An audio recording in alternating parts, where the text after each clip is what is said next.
찾았으면 한 목소리로 하나님 말씀 합독합니다. 이 일이 있은 후에 바울이 마게도냐와 아가야를 거쳐 예루살렘에 가기로 작정하여 이르되 내가 거기 갔다가 후에 로마도 보아야 하리라 하고. 아멘. 오늘은 고등말에 많은 일이 있습니다. 대학부에서 와서 광고도 하고 성찬식도 해야 되고 임원 선거도 해야 됩니다. 그리고 제가 원래 PPT로 설교를 안 하는데 오늘은 특별히 PPT로 설교를. 예, 갑자기 이게요. 예, 정말 수준은 엉망이라는 거. 자, 근데 죄송한데 빛이 내 얼굴에 너무 강하게 비쳐서 장님이 될 수도 있겠다라는 두려움이 생기는데 앞에 불 좀 꺼주시고요. 제가 옆으로 좀 빠질게요.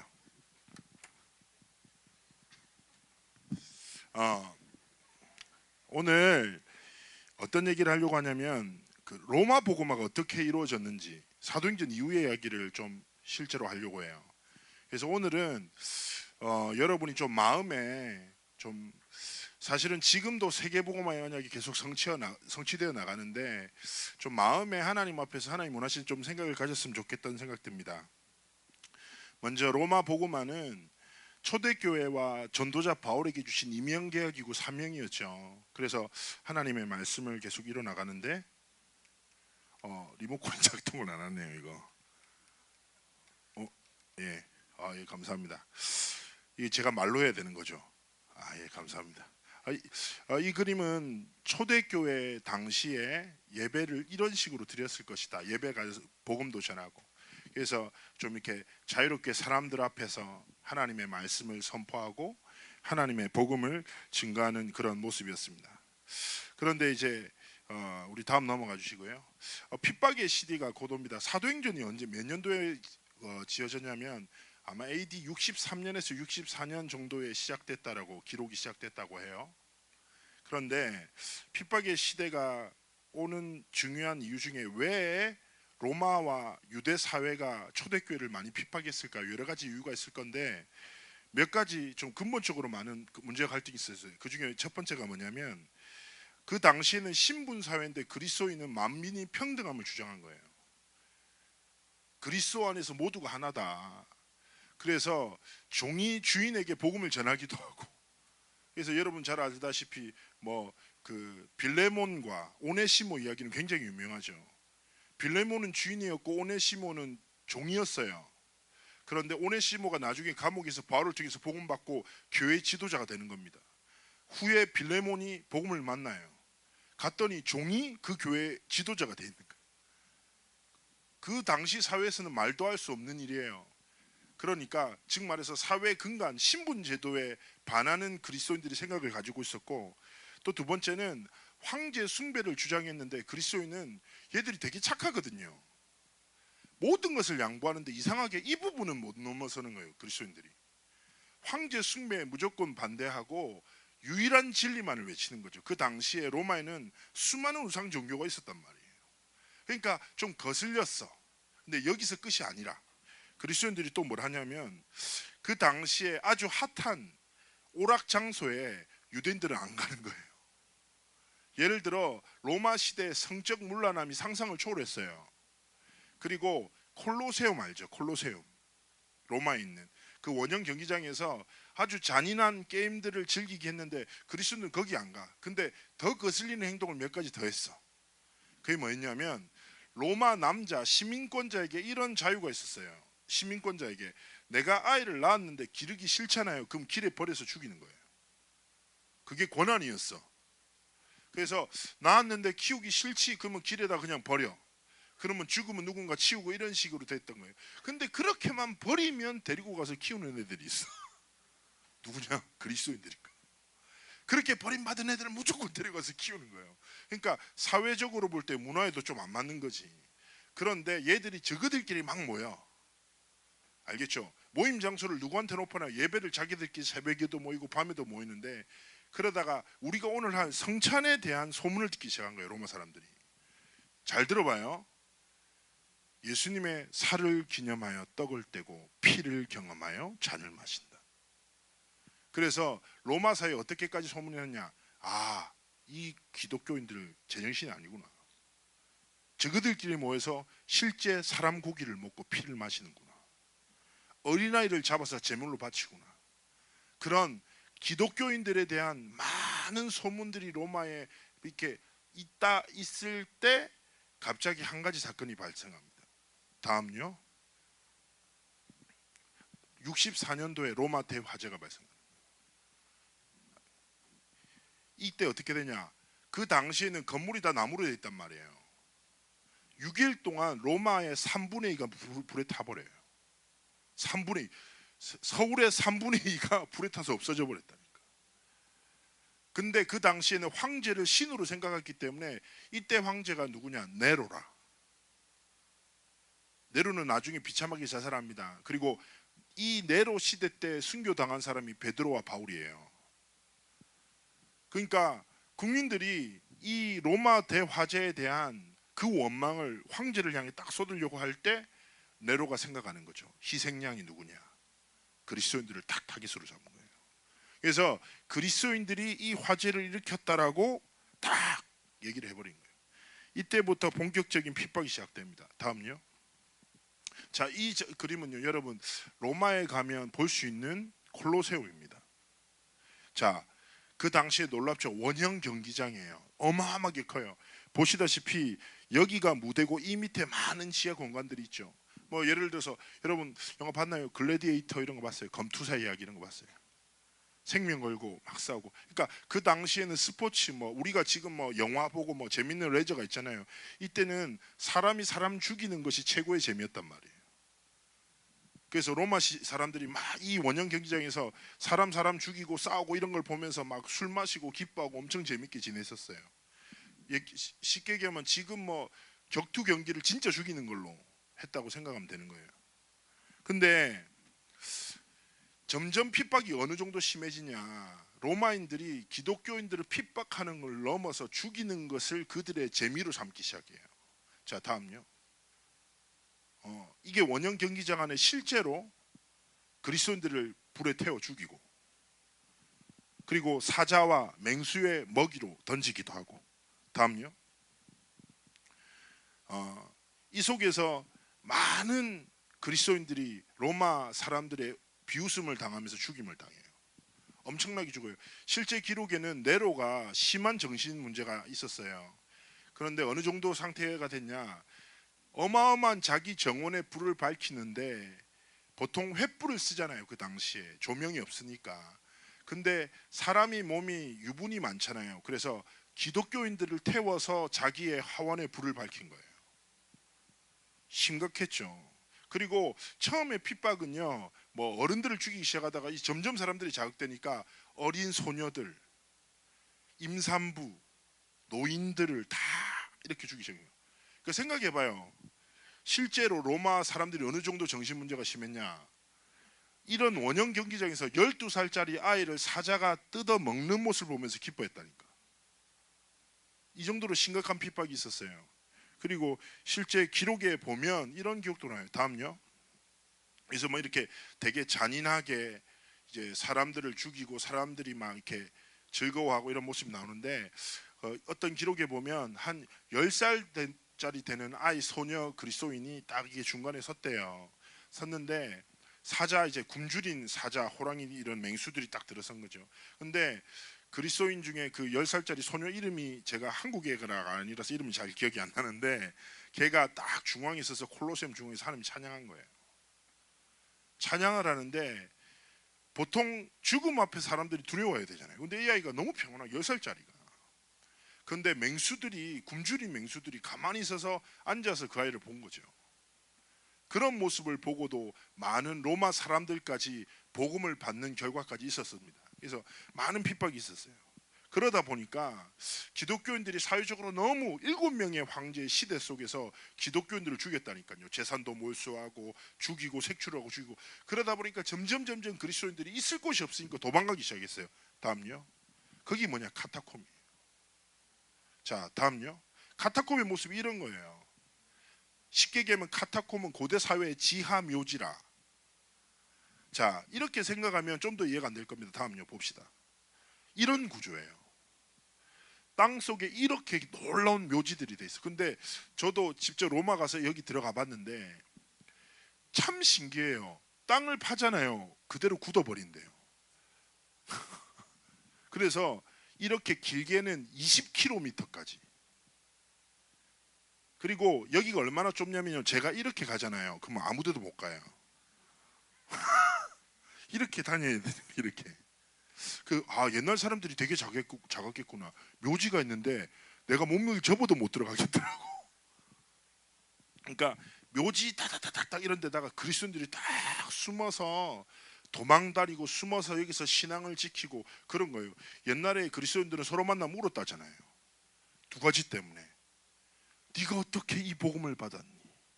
두 번째는 지금 만남이 마지막일 수도 있잖아. 그래서 막 보고 울고 좁은 데서 모여서 하나님 예배하고 기뻐하고. 상식적으로 이해 안 되잖아요. 그 정도 핍박받으면 안 믿으면 되는데. 근데 그리스도인들은 죽음의 핍박과 위협과 비교할 수 없는 그리스도께서 주신 평안과 소망을 가졌던 거예요. 진짜 예수 믿는 사람들이었던 거지. 그래서 했는데 여기가 왜 안전했냐? 로마 사람들도 두려워해요. 왜냐? 들어갔다가 길을 잃을 확률이 너무 높아. 길을 모르거든. 그리고 그 가운데 초대교회 성도들에게 어떤 위협이 있었냐면, 그리스도인들을 색출해내기 위해서, 그리스도인들이 여기 십자가 팍 그리고 다니지 않잖아요. 색출해내기 위해서 쉽게 얘기하면 스파이들이 많은 거예요. 예수 안 믿는데 예수 믿는 척해서 성실하게 있다가 중요한 모임이 있으면 다 로마 군인을 데려오고 이런 거 많이 한 거예요. 그래서 초대교회가 서로를 확인할 수 있는 정확한 신앙 고백을 만들어요. 다음요. 이게 뭐냐? 바로 초대교회의 신앙 고백이자 약속이자 문양이었어요.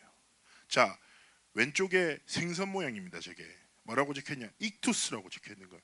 제가 위에서부터 읽을게요. 맨 윗줄이 예수스, 두 번째 줄이 크리스토스, 세 번째 줄이 데우, 네 번째 줄이 히오, 다섯 번째 줄이 소테르.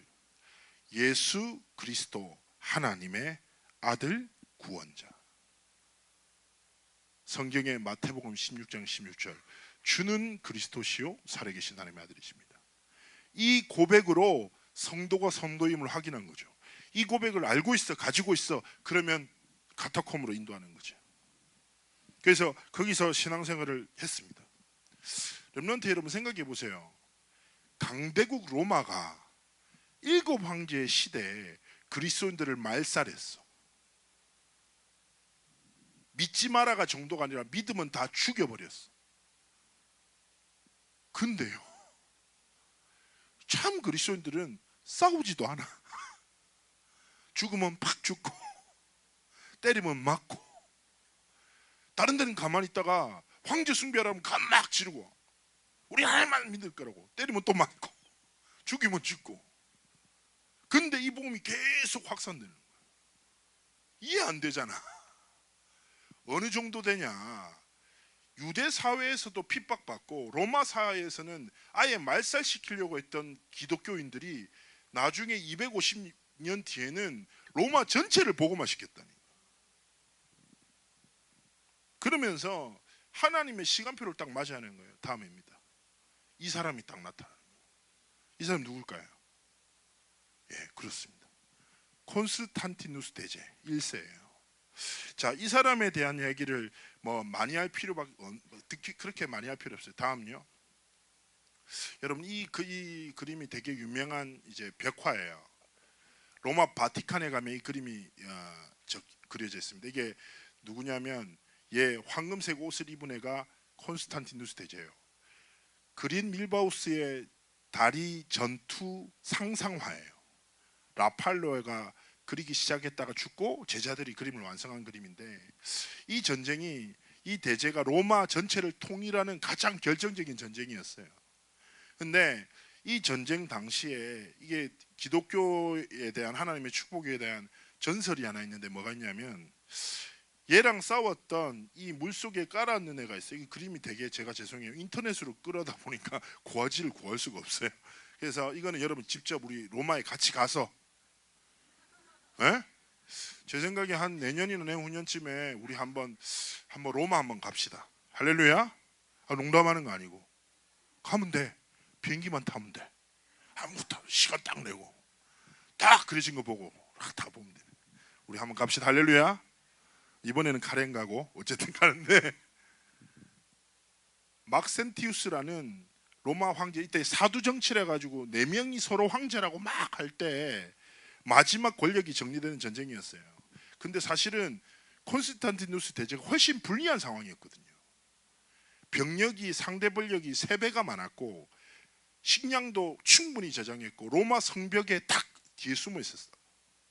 근데 이제 콘스탄티누스 대제는 이미 알프스를 넘으면서 전쟁 2번에 완전 승리한 상황이었다고.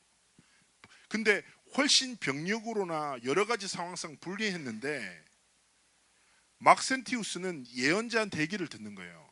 오늘 10월 28일 로마의 적이 죽을 것이다. 딱 이렇게 얘기하는 거예요.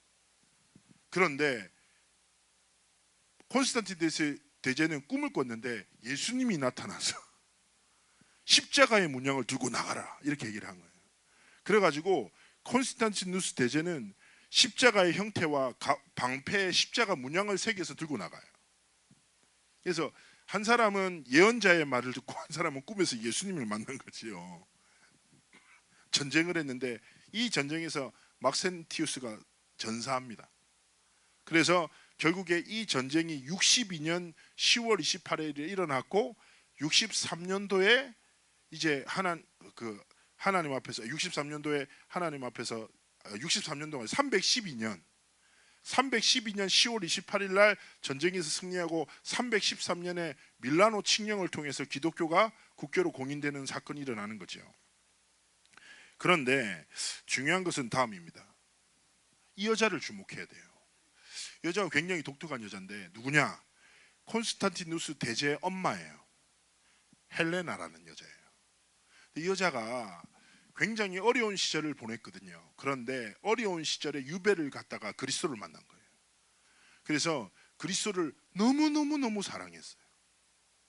진짜 너무 사랑했어요.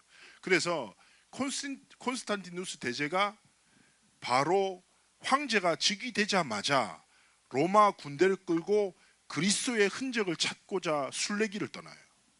그래서 이 여자가 실제로 가장 유명한 설이 뭐냐? 그리스도의 십자가를 찾았다. 예수님이 못 박히신 십자가를 찾았다고 해서 이 여자가 모든 서 있는 동성에는 이 여자가 십자가를 들고 서 있어요. 그런데 이 여자가 되게 재밌는 일을 몇 가지 하거든요. 첫 번째가 뭐냐? 예수님이 십자가에 못 박히신 그 골고다 언덕에 교회를 세워요. 지금도 있어요. 그리고 베들레헴에 가서 예수님이 태어나셨다고 하는 마구간을 찾아갑니다. 거기도 교회를 세워요.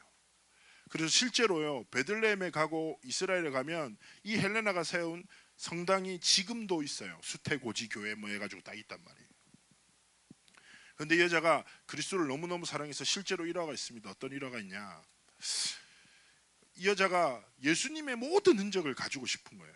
그러다가 뭐 제가 전에 한번 말씀드렸는지 모르겠지만 실제로 이 여자가 로마 여러분도 알다시피 빌라도 총독에 의해서 예수님이 이제 사형 선고를 받으시잖아요. 그러면 예수님이 빌라도 총독집을 지나갔을 거 아니에요. 계단을. 그래서 실제로 빌라도 총독집에 가서 대리석 계단을 떼어와요. 로마로 가져가요. 예수님이 밟았으니까. 다음요. 이게 로마에 있는 계단 교회예요. 실제로. 자, 다음요. 교회 내부가 이렇게 돼 있어요. 중앙에 딴 거 없어요. 계단이 있어요. 누구 집 계단? 이스라엘에 있던 빌라도 총독 집 계단. 그래서 이렇게 캐톨릭 사람들이 무릎 꿇고 울면서 올라갑니다. 이 계단을. 저는 가서 2칸씩 뛰어 올라갔지요. 그리스도께서 완전한 승리를 주셨으니까. 다음요. 지금요. 여기 어디냐? 바티칸에 있는 베드로 성당 중앙에 헬레나가 우상이 돼서 서 있어요. 참 너무너무 가슴 아픈 게 초대교회 시절에 생명다해 그리스도를 사랑했던 사람들을 캐톨릭은 성녀, 성인으로 만들어서 우상으로 섬기고 있습니다. 근데 잘 생각해봐요. 그 핍박에 어떻게 이렇게 로마 전역에 복음이 증거될 수 있었을까? 여러 가지 설이 있어요. 근데 제가 볼 때 가장 설득력 있다고 생각하는 한 가지 설이 뭐냐면 여러분 잘 들어봐요. 로마 사회가 우리가 생각해도 너무 문란한 거예요. 아, 우리가 너무 더럽다. 사회 전반에 너무 악하고 더러운 게 많아. 그런데 이런 악한 사회 속에 그래도 믿을 만한 사람들이 있는데 그리스도인들이에요. 그리스도인들은 로마처럼 더럽게 지내지 않아. 깨끗해. 그래서 로마 사람들이 뭘 하기 시작하냐, 며느리를 그리스도인으로 세우기 시작하는 거예요. 왜냐? 로마 애들은 너무 성적으로 문란해서 이미 다 타락해 있거든. 그래서 순결하고 진짜 깨끗하고 괜찮은 여자들이 다 그리스도인이라서 명문가에서 며느리들을 그리스도인으로 드리고, 두 번째, 우리 아이들을 키워야 되는데 누가 유모들을. 근데 그리스도인들이 참 착하거든. 그래서 로마가 렘넌트들을 그리스도인들에게 맡기기 시작한 거예요. 그래서 후대들에게 가장 중요한 젖을 먹이고 키우고 하는 부분들을 그리스도인들에게 맡기기 시작하니까 생각해봐요. 여러분 얼마나 지독할 정도로 그리스도 하나님 나라 성령 충만을 심습니까? 여러분한테 기도 수첩해라, 류목사님 메시지 듣고 말씀 정리했나? 오늘 말씀 뭐 붙잡았노? 그게 로마 시대 때도 반복됐다니까. 시대 엄마들은 자기가 가장 중요하다고 생각을 또 얘기하고 또 얘기하고 짜증내면서 얘기하고 웃으면서 얘기하고 계속 얘기한단 말이에요. 그래서 제가 딱 생각하면서 로마 복음화는 그 시대의 렘넌트 운동을 통해서 하나님 이루신 거구나. 한 기록에 의하면 콘스탄티누스 대제가 이미 황제가 등극했을 때 내가 기독교인들을 핍박한다는 것은 내 친척과 내 아우와 내 동료들과 내 어머니를 해하는 것과 같다. 이미 로마 전역에 하나님의 복음이 쫙 퍼져 있었던 거죠. 자, 다음요. 로마 복음화의 시절을 신학에서는 이렇게 이 단어로 표현합니다. 사도시대가 사도행전 시대예요. 63년부터 기록된 사도행전. 사도행전의 기록은 28년에서 30년 정도간의 기록이라고 합니다. 사도들이 누구냐? 예수님의 제자의 시대. 속사도 시대는 언제냐? 예수님의 제자들의 제자의 시대예요. 근데 로마 복음화는 언제 이루어졌냐? 이름 모를 제자의 시대 이루어진 거죠. 저는 여러분한테 렘넌트한테 좀 말씀드리고 싶어요. 세계복음화 하나님은 우리 좀 거리 먼 것 같고, 뭔가 우리 교회는 우린 연약한 것 같고, 나는 아무것도 아닌 것 같죠. 그런데 기억할 것은 하나님은 시대마다 하나님의 언약을 성취하시는 거예요. 로마 복음화는 초대교회 주신 하나님의 언약. 근데 실제로 초대교회 사람들은 로마한테 핍박만 받다 갔어요. 다 죽임당했다니까. 베드로는 거꾸로 십자가에 매달려서 죽고, 베드로는 로마에서 목이 잘려서 죽었어요. 근데 여러분 얼마나 웃긴 줄 압니까? 캐톨릭이 무서운지. 베드로가 목이, 단두대가 로마 시대 때는 어떻냐면 돌이 이렇게 세워져 있잖아요. 이렇게 세워져 있어. 그럼 내가 목을 이렇게 대요. 목을 이렇게 딱 자르는 거예요. 그럼 이제 바울의 머리가 잘리면서 떨어져서 3번 튀겼대요. 통통통. 그런데 바울의 머리가 닿는 곳마다 샘이 생겼대요. 그걸 또 기념하는 교회를 세웠어요. 그래서 로마 가면 이렇게 얘기합니다. 그리스도의 흔적은 있지만 그리스도가 없는 땅이라고. 우리 함께 갑시다. 중요한 것은 저는 이렇게 생각해요. 제가 이 말씀을 준비하면서 정말 하나님 앞에 소원하면서 기도했던 게, 이 시대도 마찬가지인 거예요. 어쩌면 지금 많은 영적 지도자 교회들이 생명 걸고 세계복음화를 부르짖지만 지금은 좀 미약하고 연약해 볼 수 있습니다. 그러나 하나님의 언약은 하나님의 언약을 붙잡은 사람의 시대를 통해서 하나님이 성취하신단 말이에요. 그러면 사도들보다 더 강력한 속사도들이 일어났어요. 속사들보다 더 강력한 복음의 증거를 가진 이름 모를 제자의 시대가 왔다니까. 그럼 여러분은 누구냐고요? 여러분은 다음 세대의 언약의 바통을 이어받아 나갈 사람이라니까. 그래서 저는 부탁드립니다. 좀 하나님 앞에서 영적인 욕심을 가지십시오. 사도행전에 계속 시간표잖아요. 하나님의 언약에 성취되는 시간표가 있는데 누구를 통해 성취되냐? 그 언약이 내 삶이 내 미래가 되길 소원하는 렘넌트를 통해 성취된다니까. 여러분 세계복음화 위해서 기도합니까? 고3들 이번에 수능 고생 많았어요. 진짜 고생했어요. 근데 여러분 대학 왜 가는데요? 하나님 앞에서 이유가 있어야 된단 말이에요. 세상 사람들이 소원하는 것, 소망하는 것 말고 하나님이 원하시는 것을 소원하고 소망으로 품고 살아야 된단 말이에요. 그게 뭡니까? 하나님은 지금 시대에도 이 복음 붙잡고 이 복음의 언약의 성취의 길을 걸을 렘넌트를 원하신단 말이에요. 여러분, 그래서 저는 부탁드립니다. 우리가 언약의 바통을 이어받아 더 큰 하나님의 나라를 이루고 더 많은 민족과 족속들에게 그리스도의 복음을 전가하고 전에 없었던 성령 충만함의 권능에 사로잡혀 하나님의 나라를 이루는 제자의 시대에 살아가긴 합니다. 다음요, 결론입니다. 여러분의 인생의 여정은 렘넌트 여정입니다.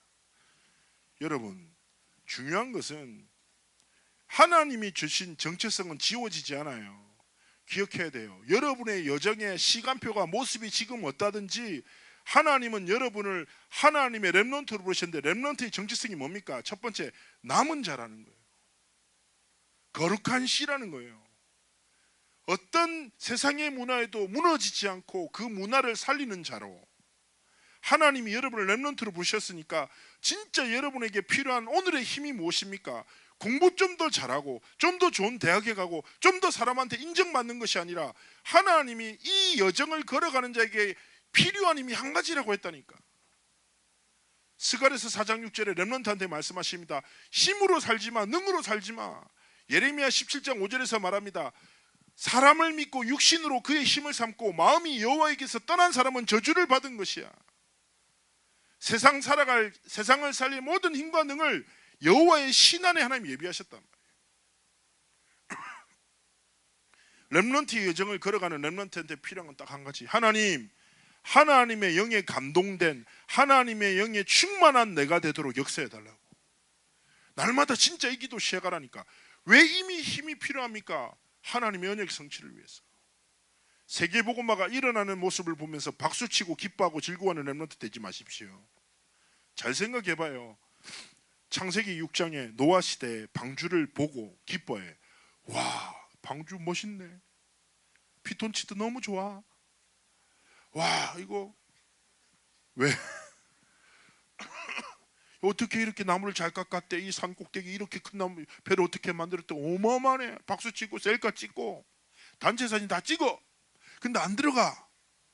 죽어요. 무슨 말인지 알겠어요? 언약을 보고 듣고 기뻐하는 사람 되지 말고 언약의 중심에 있으라니까. 저는요, 장로님의 일본의 목사님이 선교하러 갔다가 장로님이 기도하는데 눈물이 핑 돌았어요. 장로님이 이렇게 얘기했습니다. 하나님, 오늘 선포되는 말씀이 내 삶이 되게 하시고 말씀의 성취가 내 미래가 되게 하옵소서. 나는 그게 진짜 가슴을 뛰게 하더라니까. 아, 그래, 내 어차피 인생 난 연약하고 부족하지만 말씀이 내 삶이 되고 하나님의 말씀의 성취가 내 미래가 된다. 얼마나 축복된 일입니까? 그러면 마땅히 예수님이 부활하시면서 하나님이 우리에게 주신 약속, 승천하시면서 어떤 약속을 주셨습니까? 딱 이 세 가지 단어로 얘기할 수 있습니다. 모든 민족과 만민과 어린 양이에요. 예수님이 승천하시면서 우리들에게 주신 말씀이 뭔지 아세요? 모든 민족, 만민, 어린 양, 그리스도 전하라는 거예요. 자, 한 번뿐인 인생 구질구질하게 살지 맙시다. 사람 눈치 보고 내 연약함에 매여서 헥헥헥거리고, 문제 오면 푸탁 넘어지고, 또 좀 뭐 좋은 일 있으면 헤거리고 막 맨날 뭐 연약한데 중독돼가지고 상처만 오면 넘어지고, 아주 모질이처럼. 목사님이 제가 맨날 얘기하지 않습니까? 여러분, 선배 중에 한 선배가 있어요. 내 누군지 말 못해요. 추적도 할 생각하지 마요. 숙명여고 있을 때 갑자기 주일 아침에 와가지고 나한테 막 울면서 막 자기는 못생겼고 공부도 못하고 아빠 엄마 사이 안 좋고 너무 무너져 있다고. 내가 그 렘넌트를 보면서 너무 가슴 아팠던 게, 환경도 믿고 상황도 믿고 사건도 믿고 사람을 믿는데 하나님을 믿지 않는다. 자, 여러분의 삶에 하나님의 영에 감동된 렘넌트여죠. 그래서 저는 감히 용기 내어 기도합니다. 가끔씩 좀 약간 소심하게 류광수 목사님의 압도할 만한 영권과 시대를 살리는 말씀을 주십시오 하면서 기도하면 내 속에 불신앙이 좀 있긴 해요. 이번 생은 힘든 게 아닌가 이 생각도 하지만 근데 저는 기도하거든요. 왜냐하면 난 더 큰 세계모험만 감당해야 되니까. 마찬가지입니다. 렘넌트 여러분, 하나님 앞에 역적 욕심을 가지고 소망을 가지면 하나님 채우십니다. 그래서 우리 렘넌트들이 하나님이 바울 시대 때 보지 못했던 로마 복음화를 그 후대 렘넌트 세대에 보게 하셨던 것처럼 여러분이 지금 세대에 맡기신 세계복음화 언약의 성취를 직접 보고 그 길 위에 여러분의 삶과 미래가 있기를 주 예수님으로 축복합니다. 기도합니다. 하나님 함께 하시고 우리 렘넌트들과 모든 사역자들의 걸음을 통하여 하나님의 언약이 성취되지는 은혜와 축복을 다하여 주옵소서. 감사드리며 살아계신 주 예수 그리스도의 이름으로 기도합나이다. 아멘.